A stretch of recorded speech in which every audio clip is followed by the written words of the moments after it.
Every one of us at some point feels like life is spinning out of control, whether it's a lost job, a broken relationship, or just the chaotic pace of daily routines. These moments can leave us feeling helpless and overwhelmed, but what if I told you there's a way to not just survive these challenges, but to thrive amidst them? Today, we're going to dive deep into the wisdom of Seneca, an ancient philosopher who mastered the art of maintaining peace in a tumultuous world. His teachings on Stoicism aren't just philosophical musings, they are practical strategies that have powered leaders, thinkers, and individuals through the ages and can empower us today. By the end of this video, you'll have a toolkit of Stoic principles to help you cultivate mental toughness and reclaim control over your emotions and reactions, no matter what life throws your way. Stick with me and let's explore how these ancient secrets can be applied to modern life for a calmer, more centered existence.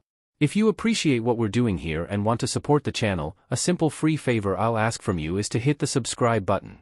It helps us keep bringing content like this to you. Also, I encourage you not to skip any part of the video. If you're here, you're not like the majority, you're someone who sees the value in diving deep, so consider yourself an exception. Seneca's wisdom, to be everywhere is to be nowhere, captures a crucial principle that is often overlooked in our modern rush to do more and be more. The idea of focusing on one activity at a time is central to Stoic philosophy and can transform how we approach our daily tasks. In a world that celebrates the myth of multitasking, we need to pause and reconsider the effectiveness of this approach. When we try to multitask, we're spreading our attention thin, which can lead to increased mistakes and decreased quality of work. Marcus Aurelius, another revered Stoic philosopher, echoed this sentiment when he advised, "Concentrate every minute like a Roman, like a man, on doing what's in front of you with precise and genuine seriousness, tenderly, willingly, with justice, and on freeing yourself from all other distractions." This focus is not just about improving productivity, it's about cultivating a quality of mind that values depth over breadth. Focusing on one activity at a time allows us to immerse ourselves fully in the task at hand, whether it's a professional assignment, a personal project, or a meaningful conversation. This kind of deep work fosters a greater sense of accomplishment and satisfaction.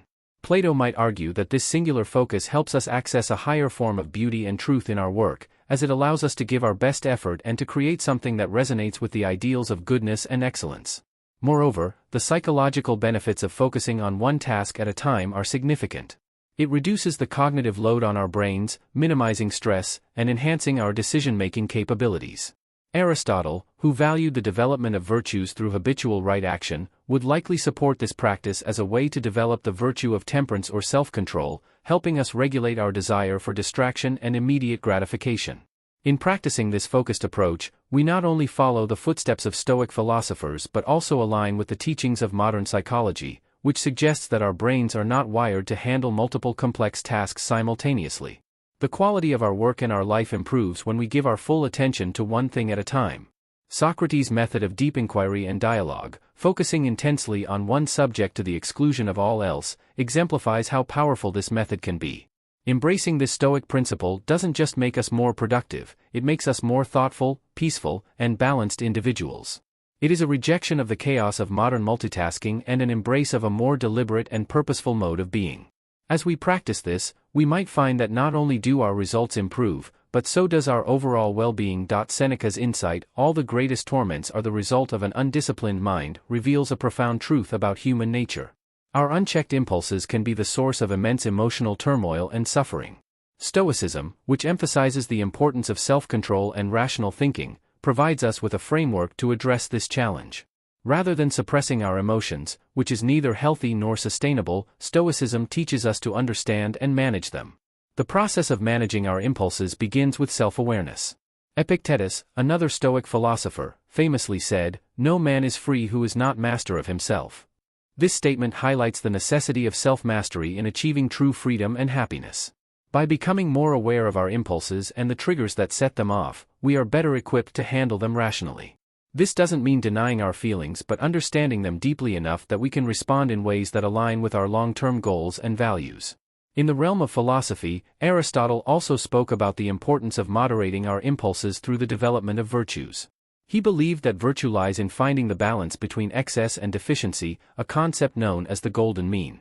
For instance, courage is the mean between recklessness and cowardice. Applying this to impulse control, we seek to find a balance between spontaneous reactions and complete inaction, aiming for thoughtful, deliberate responses that reflect our best selves.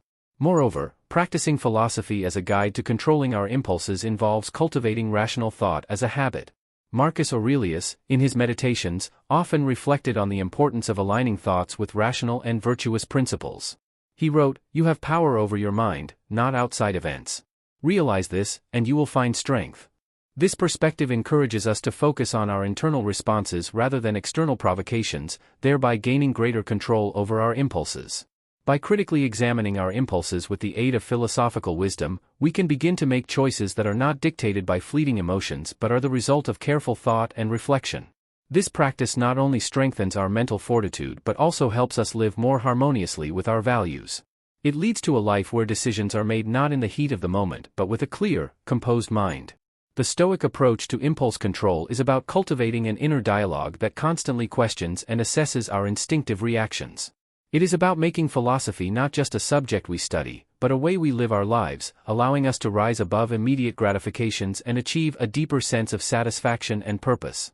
This disciplined approach to managing impulses is not just about avoiding emotional pain, it's about forging a path to a more thoughtful, fulfilling life. Seneca's advice, which is all about being prepared, famously said, "Rehearse them in your mind: exile, torture, war, shipwreck. All the terms of our human lot should be before our eyes."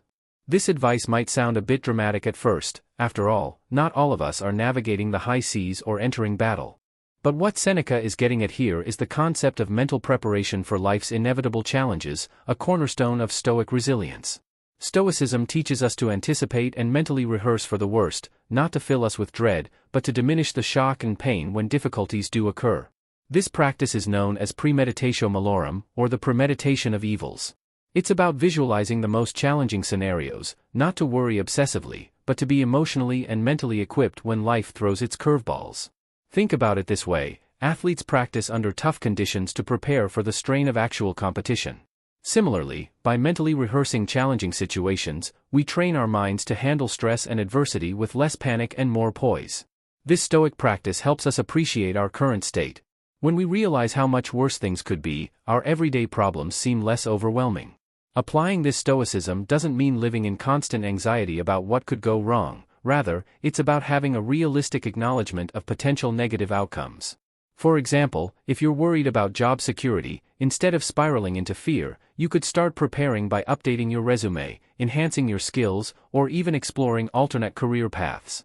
This way, if the worst were to happen, you're not caught off guard and are better positioned to handle the situation. Moreover, this principle extends beyond personal crises. It's about maintaining a level of readiness for any significant changes in our lives, from financial instability to personal loss. By staying prepared, we not only shield ourselves from the initial shock but also quicken our recovery and adjustment periods. We become less reactive and more responsive, a subtle but powerful shift in handling life's uncertainties. Seneca's counsel helps us forge a mindset where we're not overwhelmed by adversity but are fortified against it. This mental readiness is not about expecting the worst, but about being prepared to deal with any situation, thereby enhancing our resilience and overall mental toughness. Through this Stoic lens, we see not just the potential for loss or hardship but also the opportunity for growth and renewal in every challenge.